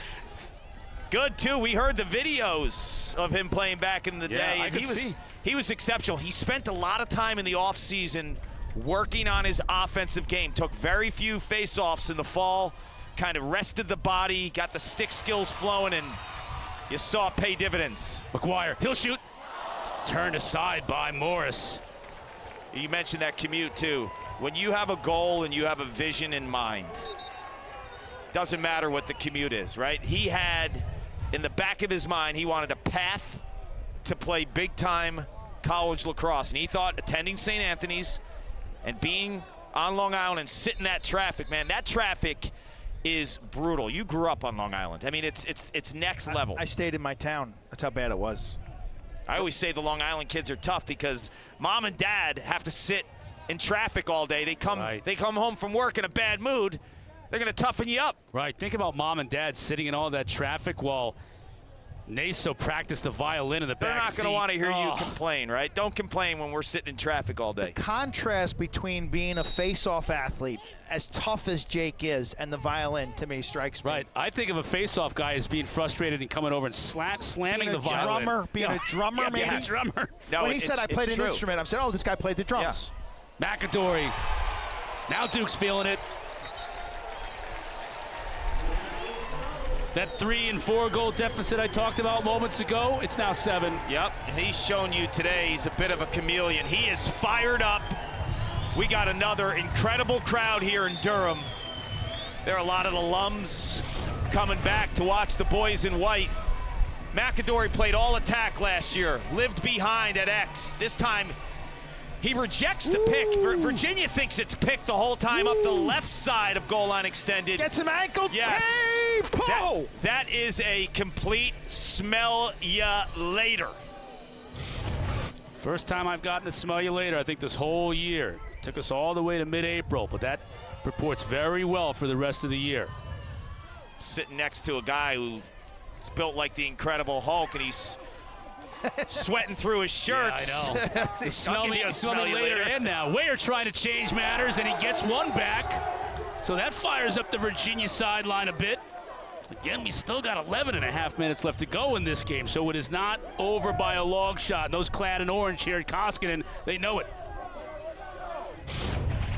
Junior, mountain man, fierce competitor this season, and so impactful on the offensive side, where he's been given the green light. You know, he and Chismar and Chase Yeager and Joey Terenzi have almost been like a second midfield line for Coach Lars Tiffany. You're spot on. That's very astute in terms of you're breaking down their action and the journey of this season. I watched Ben Ware warming up a couple weeks ago at practice, shooting the rock, man. He slings it. Calucci to Schellenberger. Millen scores! Okay, 2 quick ones for the Wahoos. Make it, take it, buy one, get one free. Watch the release here by Millen. This is a thing of beauty. The Cavs striking in transition. Good scoop. I think, yeah, great scoop. I think Millen's going low here, Quint. And then he sticks it high. I think Jamison thought he was going low too. Jamison drops his hands. Maybe he was going low and the defender changed the stick trajectory there on the follow through, perhaps. I mean, that was a thing of beauty. He takes one step up, and it's all wrist too. There's no swooping motion there. It comes right off his ear. Got the flow working. His mom, Erin, was a Hall of Famer at Maryland. She's probably like, maybe get a haircut sometime, son. Look at this, off the face-off again! It's back and forth off the draw, and that's 2 for Naso. See his hands? Showing all of his teammates, that's 2.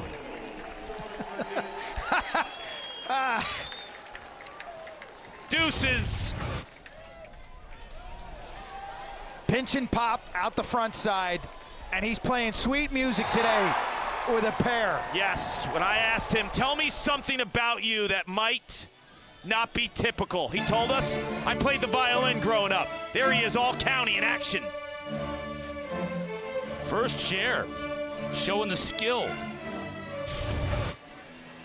All county on Long Island. Doesn't play it very often, though, around his teammates, because we talked to Denenz, and he's like, yeah, maybe I might have heard him play it once when we were freshmen. That's a long time ago. I would love to see Duke come out of their locker room led by Naso playing the violin. Instead of the bagpipes for Notre Dame, it's the violin for the Blue Devils. A little bit of a different vibe there. Then this guy next to me is going to start rating violin players, too, like he does the bagpipe. Right. It's like, and the national anthem singers. It's always like, yeah, you know, maybe a little flat. I was like Naso in all-county chorus, by the way. All-county chorus. 6th grade, fact. doing what? Singing soprano. Please. True. True. Stop it. Your Stop. senior year? Can we move on? Grade. Sixth Can we grade. move on Sixth from grade. this? Right. Millen with the behind the back. Now, Millen might have been feeling it a little bit I could there. see him because he's so crazy. Like playing with his Adam's apple to fix his vocal cords, Right. getting all into it, It's not sixth talking grade. to anyone, pacing. Oklahoma, where the wind comes sweeping down the plain, and the waving wheat, it sure is sweet. Do you know the Gong Show? You remember the Gong Show? He'd have been gonged, 10 seconds ago already. Duke wants to slow it down here. Of course. We're trying to keep it on the rails as we hit the 10-minute mark of this game. It's a 6-goal lead for Duke. Virginia continues to hang around, but they're going to need goals in rapid succession. 30 goals, 10 minutes to play. McAdory. Looking to play a little 2-man game with Balsamo. He's got Yeager on him now from X. Weyer showed, gets it to Zawada. One of the first saves of the second half. Right. Virginia was sitting on 4 saves. You're not beating Duke allowing 18 goals they and had 4 saves. Noon started this game and had 0 saves throughout the entire first quarter. Down 7-3 in the first quarter, no Right. saves. 2 saves at halftime, down 10-7. Fresh 80 here because Virginia had possession, even if momentarily so. This is a long defensive possession on a hot day for Virginia. Down 6. Zawada.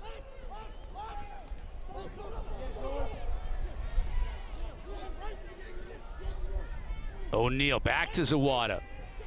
Finds a Cotter, and Williams wide. A lot more multiple today, right? You're seeing a dose of Zawada behind the cage. Fresh 60 here, too. I didn't see it. It must have been a tip on the goalie Morris. So timeout for Virginia with a fresh 60 to shoot for Duke, and up 6 in the fourth quarter when we come back.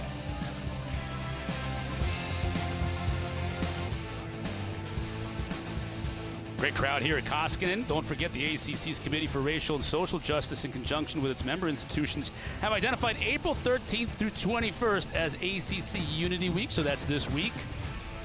As we look at our Saturday headlines, Syracuse got a big lead and held on to beat North Carolina yesterday. Brown knocked off Princeton. That's a tough loss for Princeton, as they're squarely on the bubble. And then Denver took a commanding lead in the Big East over Georgetown, two of the hotter teams in the country, with that win yesterday. Army beat Navy in front of 10,000 fans, and a big game from earlier today. Notre Dame beats Cornell.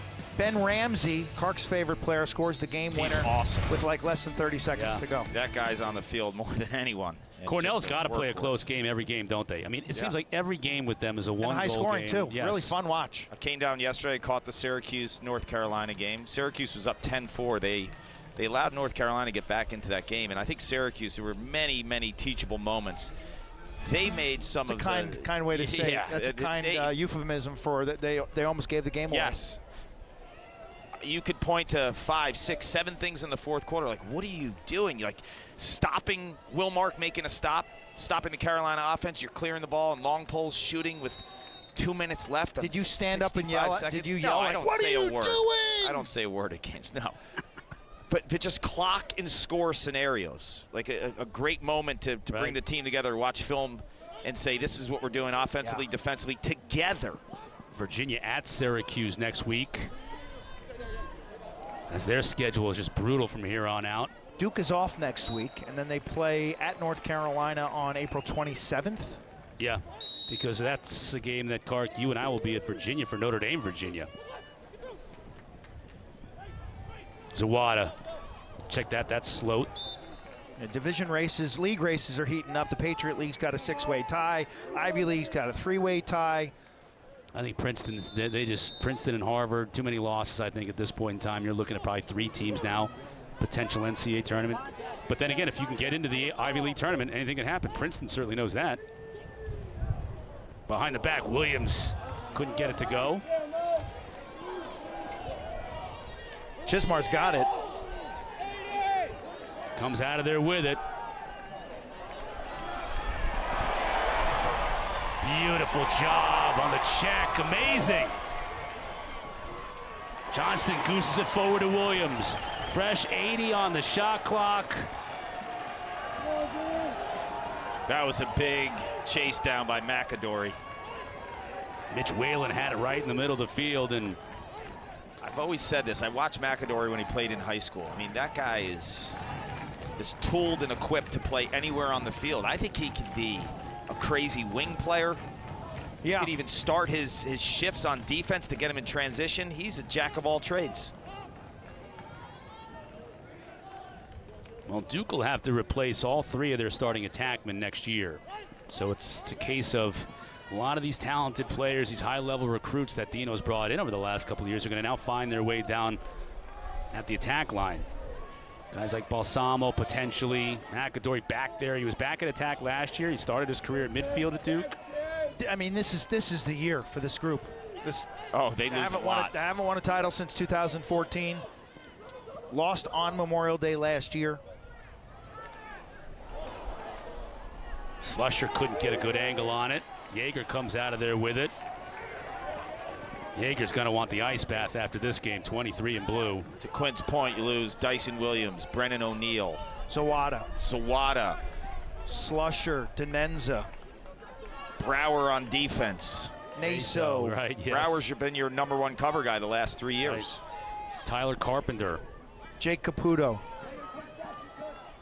They don't lose that guy, though. Jamison makes the save. Doesn't get possession, though. Crowd here at Koskinen thought it should have been Duke ball. It'll be Virginia's.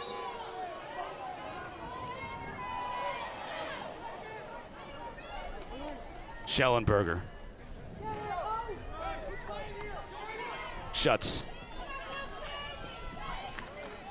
Tried to get that shot off, couldn't get it off, and that might have hit a Duke player. Schuts buries a Blue Devil. That's a high school linebacker coming up the middle. Watch out here, Wilson. Oh, they're giving it to Virginia. It's a pass, right? I'd have thought that was a pass. I think Dyson pass. thought it was a shot. Tried not to gonna fool him anyways. Not going to fool this veteran officiating crew. That's a game management decision right there. I think you'd want that one back. Kind of what Kark was referring to yesterday in the you have game. the lead and you have a fresh clock. Why shoot there? Schuts. Working on Gray. Physical. Wilson comes to help out. Jamison. That's the short stick defense I'm talking about. Yeah, get to the body.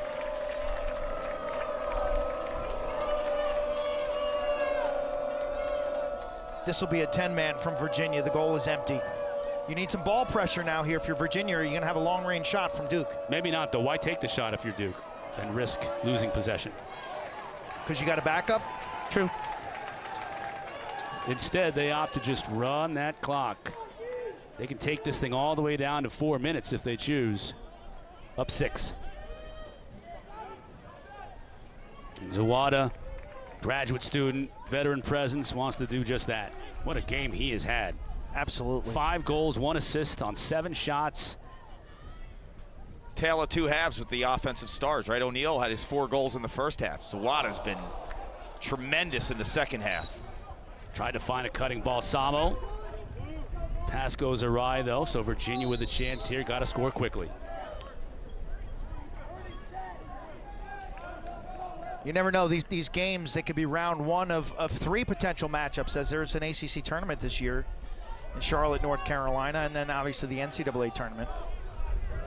When you see the physicality of these games, you have to be a little apprehensive if you're a coaching staff to embrace the ACC tournament, right? I agree. There's no AQ. There's no AQ. There's no automatic qualifier for see the the ACC physicality champion. and how you could get nicked up. Like if Naso gets nicked up in the ACC tournament, you're staring at the NCAA tournament the next week. Right. There's no rest. The league needs a 6th team. And then it'll be worth playing in that tournament. Millen loses it.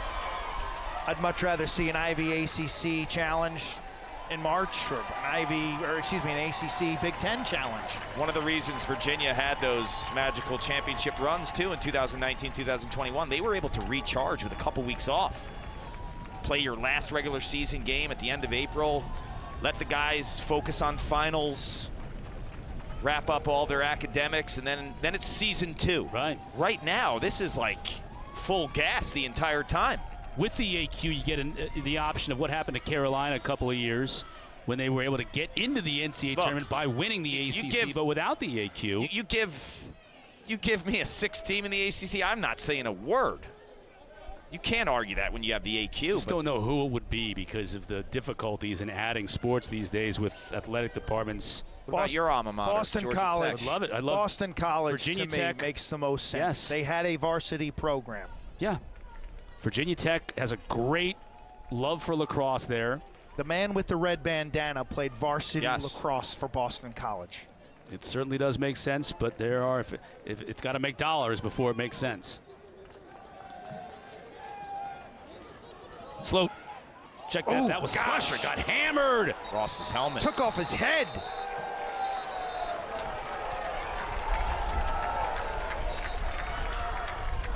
Pretty boy lacrosse in the ACC. Kastner took it right off. That term's never going to die now, right? Pretty boy lacrosse. It didn't go well for the Wolverines against ACC foes this year.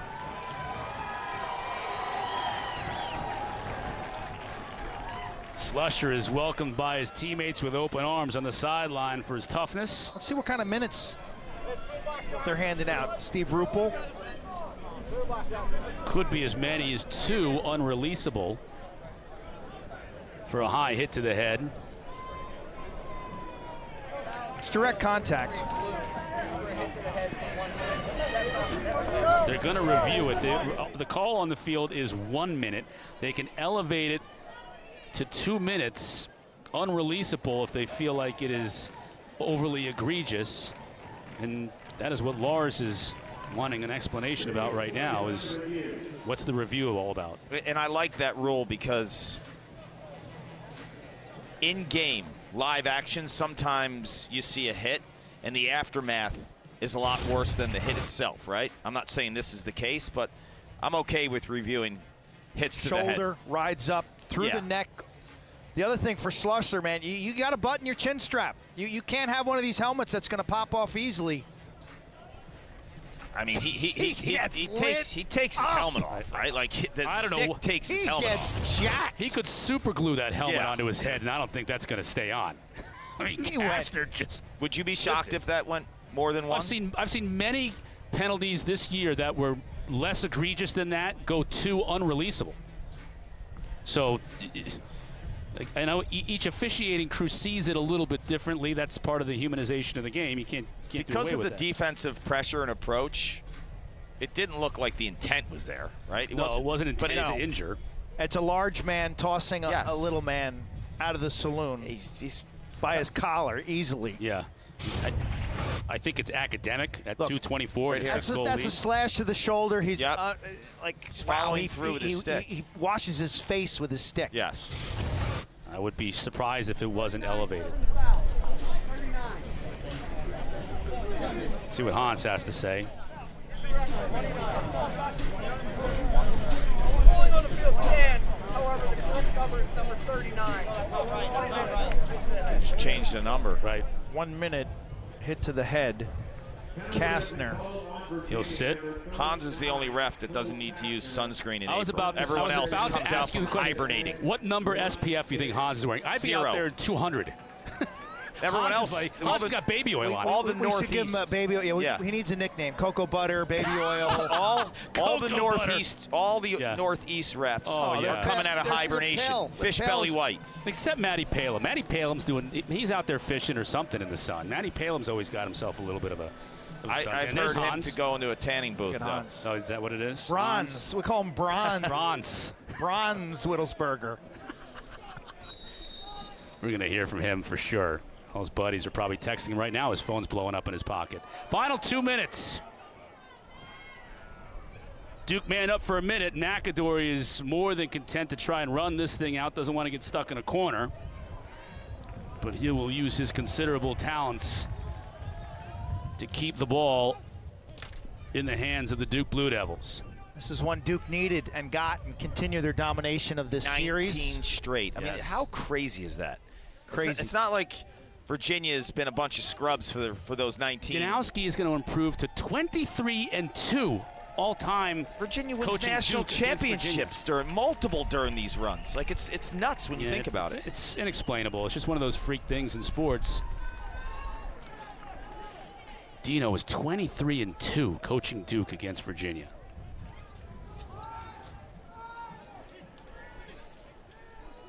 Shot clock winding down. Williams can't get it off, but that serves the purpose for the Blue Devils. Just a minute 23 left to go. Makes things interesting, too. Both teams sitting on one ACC win after this game. Yeah, Virginia's schedule is brutal. They already have a win over North Carolina. Duke will finish up their ACC schedule against North Carolina at UNC.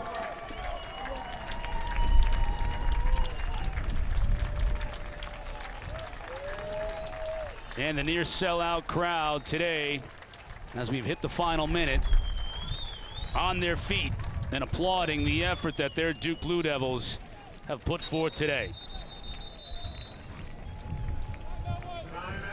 Dino calls a timeout in the final minute. Talking about for everybody.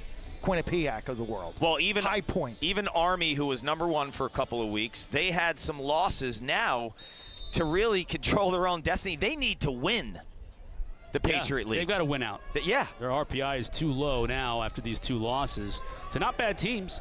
I mean, teams like Colgate and BU, but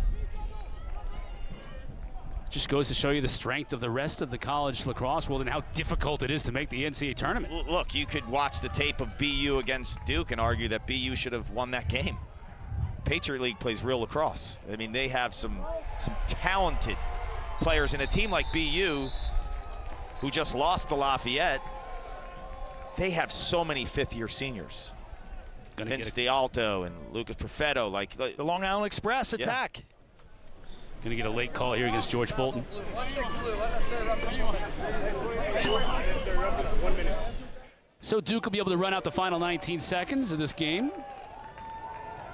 And Kark will haul it to RDU, try and make his flight. Good luck. I'm fine. I got plenty of time. I'm fine. It's what you never talk about, the escape, saying I'm fine. It's just kiss of death. The one thing about trying to make a flight, we've all figured this out. Just when you think you're dead in the water, you always seem to make it. You usually seem to make it. That is a curse, a broadcaster's curse for Kark right there, though. Sorry, Kark. I should have never brought that up. I've had a lot tighter escapes. No doubt. You and I have had This some. one's ham and cheese. All right, be careful on the streets of Durham, folks. Here comes Kark. Virginia couldn't escape Koskinen with a win. Once again, it was Duke continuing their regular season dominance over the Wahoos. Congratulations all around from Coach Dino and his boys. They came to play from the start. A show from O'Neill and Zawada. For Paul Carcaterra, Quint Kessenich, and our entire crew, I'm Chris Cotter. Thanks for watching, everyone. We'll see you next time.